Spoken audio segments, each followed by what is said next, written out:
Ahoana Marina, mbola azo Hekena ve Izao Fitondrana ny firenena izao?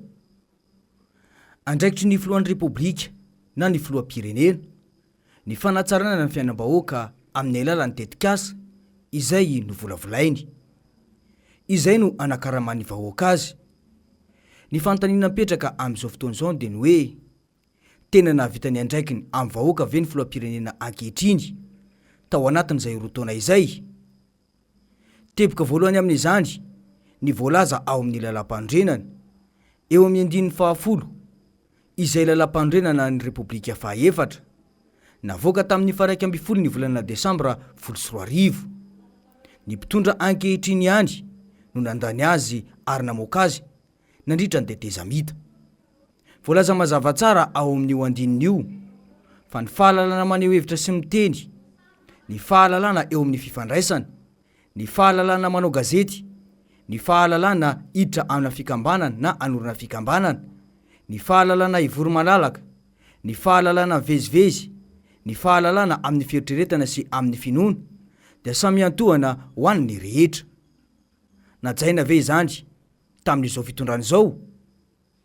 Raha ny fahalalana maneho hevitra mantsy no jerena dia hita tanteraka fa tsy voahaja fa saritsariny fotsiny ihany. Malalaka ny fanehoan-kevitra rehefa ekipan'ny fitondrana na tonga hatrany amin'ny fanozonana azy izany.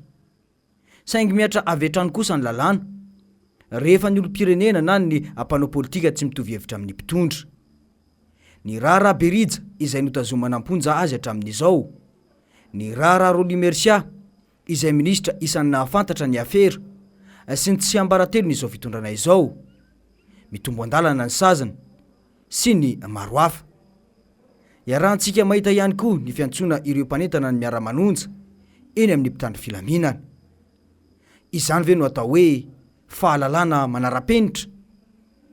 Ankehitriny aza moa dia nolazaina fa ho avadika parka botanika ny kianjana Ambojatovo izay ny filoham-pirenena ankehitriny ihany no nitokana sy nanome ny anarany ho kianjan'ny demokrasia. Ho ao anatin'ny parka ve izany ilay tsangam-bato ny profesora Izao izay rain'ny demokrasia? Dia hoy ny mpanao politika hoe ny Ambojatovo dia place de demokrasia ary président ankehitriny ihany tokana azy. Fa ity ny charge zany président zafy zany statut napetraka ao rain'ny demokrasia. Ka ahoana moa zany isan-kananao mbola anehognevina ame place de demokrasia sady koa solombavambahoaka voalaza agnatin'ny lalam-pandrenana fa adidiny solombavambahoaka manao tatitra amin'ny vahoakany.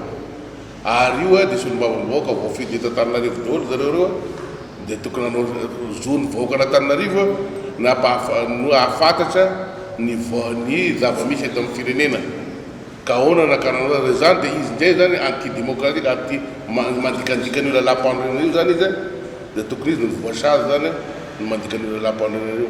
mazava ny voalazany teo kianjan'ny demokrasia Ambojatovo ary ny taona 2024 no amafisin'izao fitondrana izao izany tamin'ny fametrahana ny tsangam-bato ny profesora Izao. Mody fanina ve ny ben'ny tanàna sa fanaovana tsinotsinona ny fanapahan-kevitry ny filoham-pirenena ankehitriny io izay nanao azy ho kianjan'ny demokrasia? Ny fanontaniana mipetraka manoloana ity fihetsiky ny mpitondra eto amintsika ity dia ny hoe rehefa nihevitra ny anao ho parka botanika any Ambojatovo ny fanjakana eto amintsika, maninona no eo no nametrahana ny tsangam-bato ny rain'ny demokrasia io?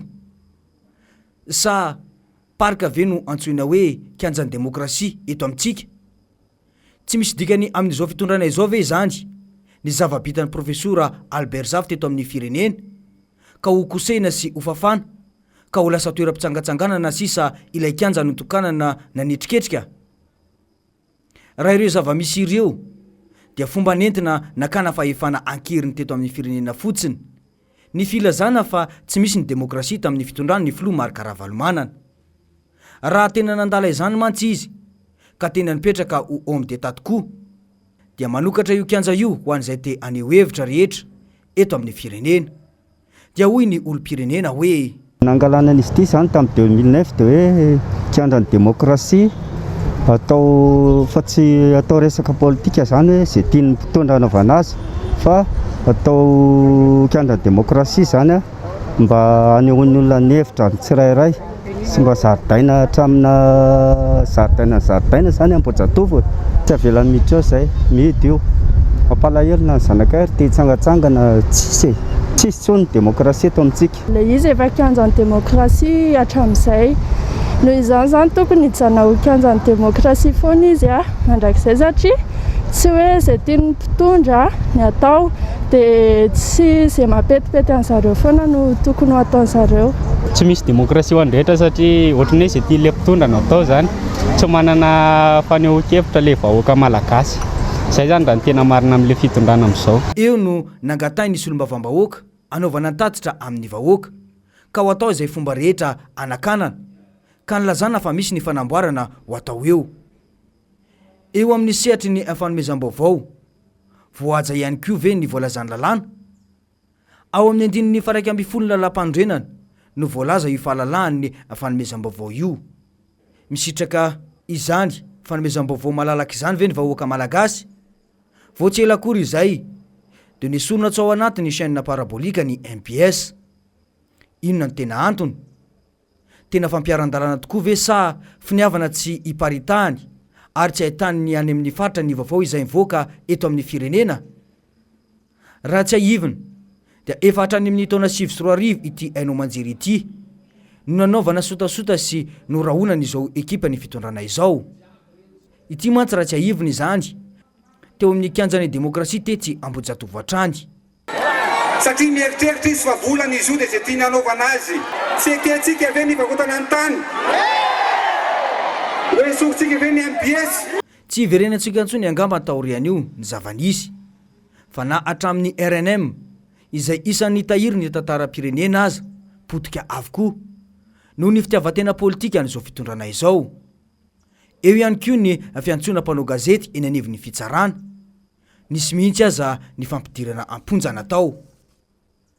Mba fitoriana firy moa izay no napetraka teny amin'ny cybercriminalité. Nataony teo anivon'ny mpanohitra momba ny fanaratsiana sy ny fanalambaraka any anatina tambajotra serasera. Saingy aiza ny valin'ny fanadiadinana tao hatramin'izao? Midika ve izany fa rafi-pikarohana sy mpampiatra lalàna ho fiarovana ny mpitondra ihany koa ny cybercriminalité? Hatreto dia mbola sarotra ho an'ny mpanao gazety ny mpanohitra, eny fa na ny mpanao gazety malagasy mihitsy aza ny mahazo vaovao ara-dalàna avy amin'ny fanjakana sy tena izy eto amin'ny firenena. Ny arahantsika nahita izany nandritra ny fiatrena ny valanaretina iny. Ny fanjakana ihany no mahazo mamoaka vaovao tamin'ireny fa nogazana avokoa ny haino manjery. Amin'izay mantsy dia izay tiany mpitondra sy ny ekipan'olazaina ihany no hita ny vahoaka malagasy. Misy mihitsy aza ireo tompon'andraikitra ao amin'ny mpitondra milaza ny tsy hiresaka rehefa ny mpanao gazety malagasy no manao fanadiadiana. Ankehitriny kianjan'ny demokrasia ho avadika parika. Raha ireo zava-misy ireo dia efa safidin'izao fitondrana izao mihitsy ny nanidy ny fahalalana maneho hevitra eto amintsika. Andefitra manana ny rariny manoloana ireo lalàna ireo ve ny vahoaka? Fa ahoana marina e!